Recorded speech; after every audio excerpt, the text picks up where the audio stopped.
I think one of the biggest things the NES is known for are all the bad games it has. During the early years of YouTube, the NES was heavily shown for having bad games, like Action 52, Ghostbusters, Jekyll and Hyde, all those kind of games. And while all those games are very bad, there seems to be one that's kind of controversial in the online space.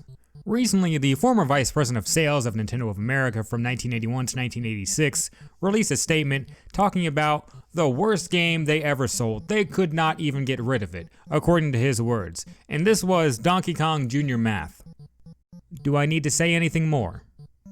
Yeah, of course Donkey Kong Jr. Math didn't sell well. This is an edutainment game.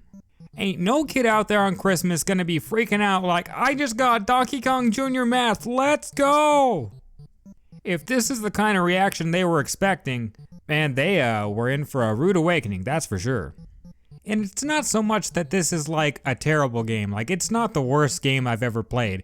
It's not fun, in my opinion. I'm not a math guy, I'm pretty terrible at math, as you've seen in the video here. I'm pretty bad at it, but it's not a horrible game, it's just not good. It's not fun, but like, it's not the worst I've ever played in the world. It functions, it's fine, I guess, if you're really into math, but it's an edutainment game. These kind of things, in my personal opinion, are best on a computer. When I was a kid, I played tons of edutainment games on the computer, and there were a lot of really good ones actually, back in the early 2000s and the 90s and stuff. There were really good ones.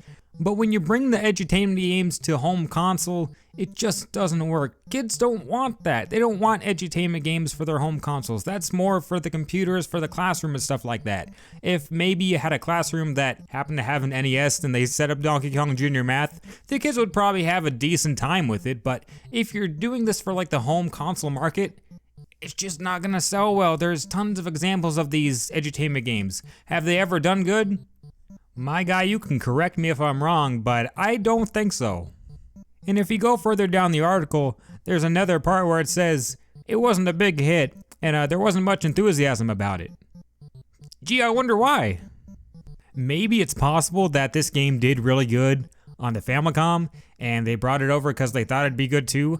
I don't know that part, but it's Donkey Kong Jr. Math, man. Like, did you really think this was gonna be like a stellar title? Like this was gonna be like the big Mario game? Like this was a launch title for the NES. I really don't know what's worse, this or Stack Up, but I would probably play Stack Up. At least that has Robin and is a little more interactive. Of course, the game doesn't know if you've actually stacked the things properly, but I'd probably play Stack Up myself. Well look, at the end of the day, whether you like it or you hate it, this is just the article I wanted to talk about. I thought it was really interesting, so I wanted to just kind of bring it up and show everyone this. What do you think? Have you played Donkey Kong Jr. Math? Do you think it's good, bad, just kind of eh? Let me know in the comments below. Thanks for watching, see you next time.